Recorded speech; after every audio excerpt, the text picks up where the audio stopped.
best in products and the worst in men. I think we all love the first point, as many iPhone owners and other fancy technology owners can attest. Yeah. But Keep speaking louder because certain of us are hard of hearing. the older person in the room who just stood up and can't hear going to have to project all the way to the back. oh, thank you. Also, to that point, since we have no microphones, if at any point you can't hear, please just raise your hand, and we'll take that as a cue to raise our volume. So let me start again, just in case you missed this quote. Competition brings out the best in products and the worst in men. As I said, I think we all love the first part, but I think the second part presents a challenge, the worst in men. That means the worst in us. So I thought we'd start by trying to understand what is competition and set a definition. So who wants to go first? No, I want to go first. You were Well, before you start. Ladies One way first. You're right, go ahead. Everybody wants No, wait, something. just 1 second. To think about competition and to try to define it. But you finished. Thank you. So everybody wants something that only one person can have. Only one person can really start first. So let's start talking about that. I think everybody understands we can spend a lot of time talking about what is competition, but I think you all have a general idea what that looks like. What you may not have a good idea of is, what does grace look like when we live in a world of competition? Because that is the reality of what we live in. So I want to start off with a question for you both, for all three of you. Can you give an example, tell us the story of a time when you saw competition bring out the worst in someone else at your expense? Well, this morning, I assumed everyone here would be listening to Eric, and it shows the competition that worked as the right decision would have been to follow up on a great lecture this morning. So instead, there's a sense of altruism that people are here listening to us.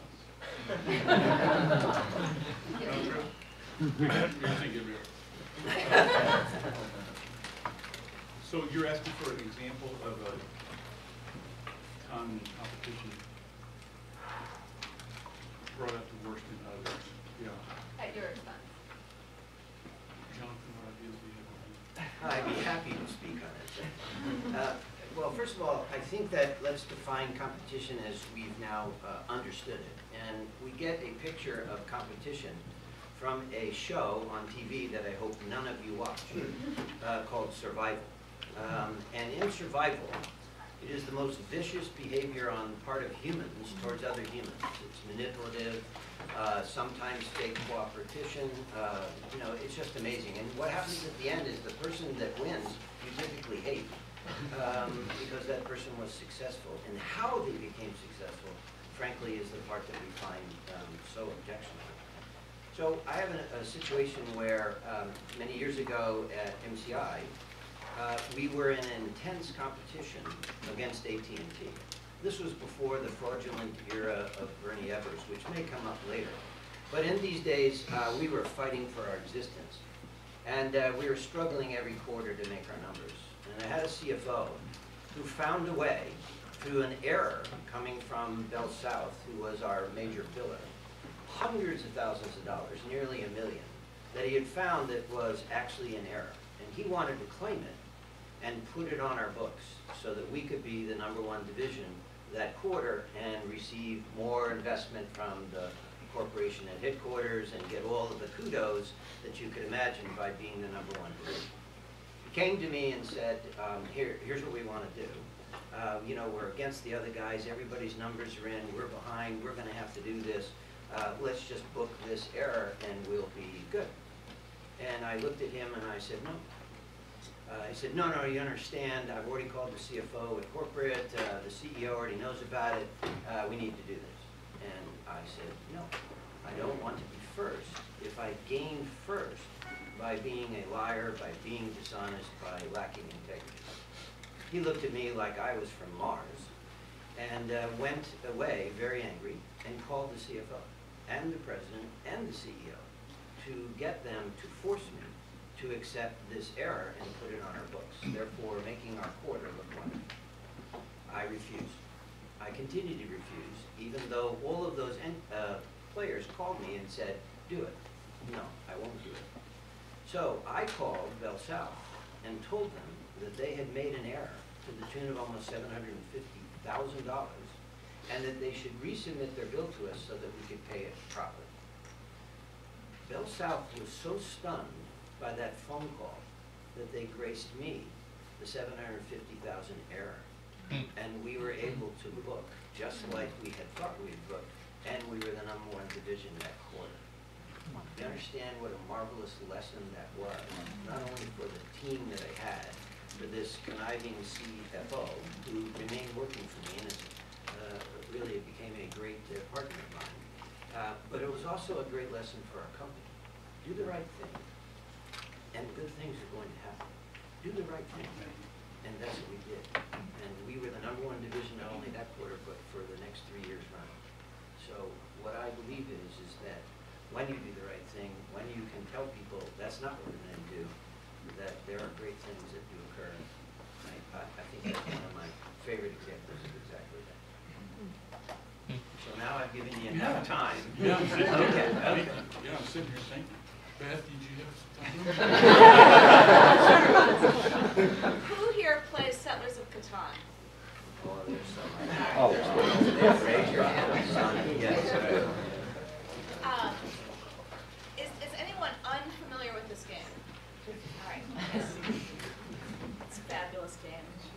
I've been playing it since it came out in German. We had to Google translating the German rules. Der Siedler von Catan.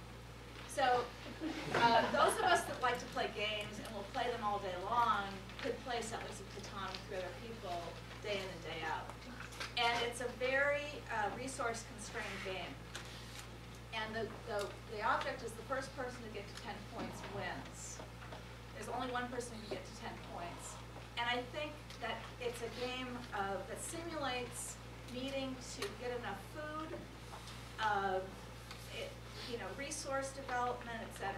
And there's a tendency to think this is like life. And I think this would be to put the competition concept into a zero-sum game. And I just have to reject that. Life is not like Settlers of Catan. And if you don't build your cities, by the time somebody else gets 10 points, the game's over. But that's not like life. You've got a little more time to build your cities. And so I'd like to present, in a truly competitive spirit, a reframing of the term competition. And if you think about the biblical mandate, and I'm hoping maybe I could borrow your Bible because I'm in the car, but in Genesis we're told to be productive, to use the earth and to be productive, and to populate it. And from that beginning, I don't know what the billions are now, but somehow we figured out a way to, through a process which apparently is competitive, to have more people succeeding than 100 years ago, than 1,000 years ago. And so I don't think necessarily the evil that comes out of people is from competition. I think it's from our sin nature, and I think we need to de-link those two strongly, and to view competition as a motivator and as a positive, and to not use that as an excuse for the bad behavior that sometimes we can inflict on others or experience from others. Yeah, it makes me think competition oftentimes, and it's kind of Jonathan's story, this quiet license to do whatever it takes to get your numbers or to cut corners or compromise. And we know that's just to be wrong and fraudulent and against the rules. And instead, I think Beth is kind of stepping back and creating a construct which says, competition is a good thing in that our job, if we're in the marketplace, is to bring a value proposition to the customer. And the story of free markets being able to deliver that is a great story. 10 years ago, a 50-inch high-definition TV was $15,000. And they hadn't figured out a way to cheat you out of $15,000. It represented just a huge breakthrough that we all, love watching football on. Today, that same television set is much higher resolution, and it's $500. I mean, if, something's wrong with your TV, you just, I don't want to say throw it in the trash. I mean, it's almost an expendable item like that, but the breakthrough, and we can all think of, great examples. So how do you bring the value proposition to the market like that television? In our space, it's the best, most efficient drilling rig. And the competition is a great race that hones the best skills. It brings out creativity.